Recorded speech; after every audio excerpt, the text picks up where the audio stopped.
Let me tell y'all some of the things that I love about just being in a smaller body.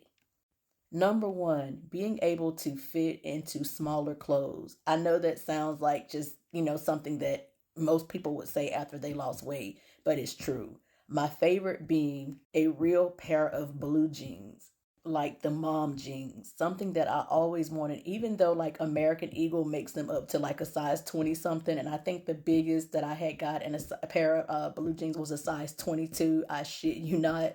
I always wanted to be able to wear a pair of the mom jeans, the high waist jeans, and just actually be flat in the front and not that little just hunk of meat hanging there from fat on my lower abdomen. And I knew I had did my big one whenever now if Aeropostale has jeans on sale, I can go to the sales rack where the smaller size blue jeans are.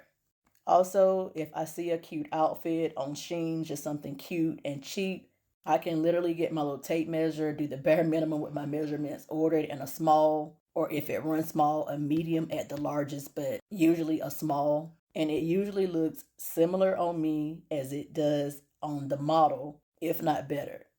Number two, this is weird, but it is just the truth.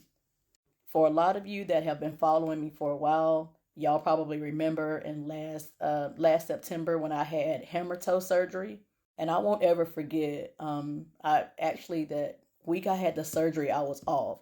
That following week, I had to go to work, and I was on crutches. Oh my goodness, the healing was hell.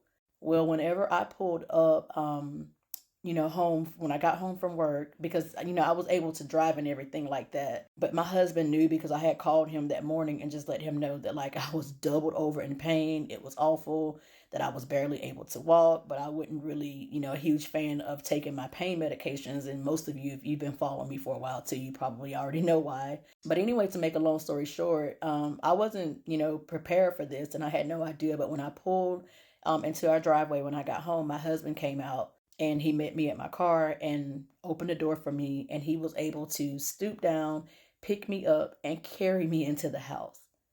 Now, mind you, had I still been 247 pounds, I mean, he probably could have picked me up, but it would have been a struggle. But I'm not even sure if he could have. I mean, I don't know one way or the other, but it just felt so much better with him being able to pick me up and me being smaller, and it wasn't a struggle.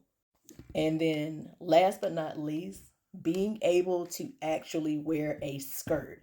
Like I could, I mean, they, like I said, just because they make them in my size didn't always mean I was willing to purchase that much darn material.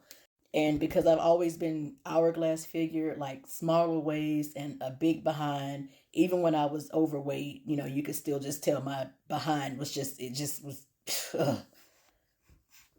it always made a skirt much longer in the front and jacked up in the back. I don't care what type of skirt it was, how expensive it was, I could always make a skirt look cheap just because my behind was just so big and would always make it look, like I said, longer in the front and jacked up in the back.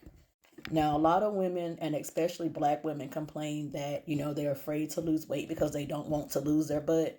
I didn't never want to just like lose my butt, but losing some of it was okay with me because now finally I can wear a skirt and not look like uh the HO word. I don't want to say that word because I don't want TikTok to like, ban my video or whatever.